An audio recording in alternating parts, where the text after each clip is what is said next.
Yemen के रेगिस्तान में मौजूद इस गड्ढे को शैतान का कैद खाना क्यों कहा जाता है और इसके अंदर आखिर क्या कुछ छुपा है। गूगल अर्थ में रिकॉर्ड हुए कुछ ऐसे मंजर जिन्हें शायद आज से पहले कभी नहीं देखा गया। इराक में अमेरिकन ड्रोन स्ट्राइक से लेकर गाजा में इजरायली बॉम्बिंग तक कुछ अनोखे मंजर तो कुछ ऐसे जिन्हें बयान करना मुश्किल है।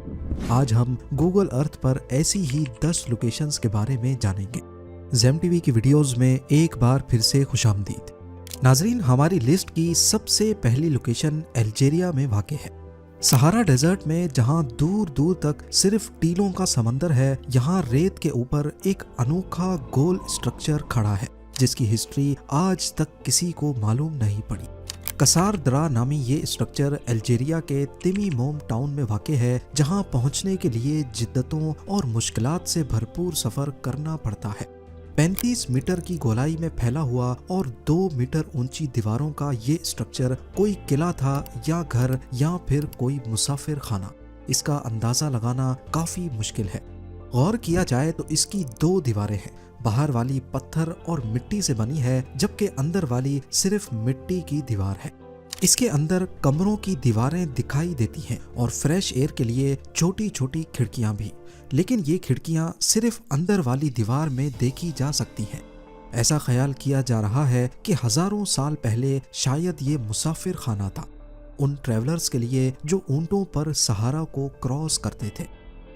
दूसरी लोकेशन के लिए हमें चलना होगा यमन के रेगिस्तान में, जहां जमीन में 30 मीटर चौड़ा एक ऐसा सुराख है जिसे लोकल्स शैतान का जेल या फिर नर्क का कुआं कहते हैं। वैसे इसे वेल ऑफ बरहूत का नाम दिया गया है। इसके पास से गुजरने पर गंदी बदबू के भपकारे आते हैं जो तबीयत खराब कर सकते हैं। आज तक किसी को ये नहीं मालूम था कि इसके अंदर क्या है, लेकिन हाल ही में कुछ केव एक्सप्लोरर्स ने इसके अंदर जाने का फैसला किया। 100 फीट नीचे उतरने के बाद यहाँ सांप मिले, मरे हुए जानवर थे और हजारों सालों से पानी गिरने की वजह से यहाँ केव पर्ल्स बन चुके थे। यहाँ रहने वाले लोग इस कुएं के पास से गुजरना पसंद नहीं करते और ना ही इसके बारे में बात करते हैं। अब रुख करते हैं इराक के शहर मोसूल का, जो अक्सर अमेरिकन ऑपरेशन के निशाने पर होता है। 2016 और 2017 में यहाँ आईएसएस के खिलाफ बैटल ऑफ मोसूल चल रही थी, जिसमें US military MQ-9 reaper drone के जरिए आईएसएस के ठिकानों पर हमले कर रही थी। ऐसा ही एक हमला हैरत अंगेज तौर पे गूगल अर्थ में भी रिकॉर्ड हुआ है। 19 जनवरी 2017 को ली जाने वाली पिक्चर में टिग्रिस रिवर के ऊपर MQ-9 रीपर देखा जा सकता है। ये ड्रोन किस मकाम पर हमला करेगा, इसका इशारा हमें सैटेलाइट की अगली फोटो में मिलता है, जो 5 दिनों के बाद 24 जनवरी 2017 को ली गई। ठीक इस लोकेशन पर 2 सुराख नजर आ रहे हैं जो इस ड्रोन गुजरने से पहले यहाँ मौजूद नहीं थे, और जिस वक्त ये ड्रोन यहाँ से गुजरता हुआ देखा गया उस वक्त हमले की जगह पर एक बोट रिवर के किनारे पर देखी जा सकती है, जिसके पास कुछ लोग खड़े हैं और थोड़ा दूर एक गाड़ी भी खड़ी है। 19 जनवरी की फोटो में यहाँ सिर्फ एक सुराख नजर आ रहा है, पर यह सुराख भी ताज़ा मालूम होता है क्योंकि 14 दिन पहले 5 जनवरी की फोटो में यहाँ एक भी सुराख नहीं था। अभी आपको एक ऐसे आइलैंड पर लेकर चलते हैं जहां कुछ अनोखे स्पॉट्स सैटेलाइट इमेज में रिकॉर्ड हुए हैं। नॉर्थ ईस्ट अफ्रीका के एरिट्रिया नामी मुल्क में वाक़े रेड सी में कई 100 आइलैंड्स मौजूद हैं। इनमें से ही एक छोटा आइलैंड जिसकी साइज 500 मीटर बाय 300 मीटर्स है, इसमें कुछ अजीब स्पॉट्स वाज़े तौर पे देखे जा सकते हैं। अगर आसपास के दूसरे आइलैंड्स पे देखा जाए तो यहाँ किसी किस्म के कोई निशानात जाहिर नहीं है, तो आखिर सिर्फ इसी आइलैंड पर हजारों की तादाद में ये स्पॉट्स किस चीज़ के हैं। इस आइलैंड पर ना अभी कोई आबादी है, ना ही पास्ट में कभी रही है। काफ़ी सारी इंटरनेट रिसर्च करने पर मालूम पड़ा कि रेड सी में टर्टल्स की 5 किस्में पाई जाती हैं, और जब टर्टल को अपने अंडे देने होते हैं तो वो जमीन पर आकर सुराख करते हैं और उसके अंदर अंडे देते हैं। क्योंकि ये आइलैंड किसी भी ह्यूमन एक्टिविटी से पाक है, तो शायद यही वजह है कि टर्टल्स यहाँ आकर अपने बिल खोदते हैं। सेंट्रल मोरक्को में मौजूद ये सोलर पावर स्टेशन इतना बड़ा है कि ये स्पेस से भी आसानी से नजर आता है। नूर सोलर पावर स्टेशन टोटल 4500 एकड़ पर बना हुआ है, जिसमें 2 प्लांट तो सोलर पैनल से इलेक्ट्रिसिटी बनाते हैं, जबकि एक कंसंट्रेटेड सोलर प्लांट है। इसमें एक काफी ऊंचा सेंट्रल टावर होता है जिसका शैडो भी दिख रहा है, और इसके इर्द गिर्द हजारों मिरर्स लगाए गए हैं। ये मिरर्स सूरज के साथ साथ अपनी पोजीशन एडजस्ट करके सनलाइट को टावर के ऊपर रिफ्लेक्ट करते हैं। इस टावर के टॉप पर मोल्टन सॉल्ट होता है जो गर्म होकर टरबाइन चलाता है और फिर इलेक्ट्रिसिटी जनरेट होती है। ये दुनिया का सबसे बड़ा कंसंट्रेटेड सोलर पावर प्लांट है जो सैटेलाइट इमेज में काफी अनोखा मंजर पेश करता है।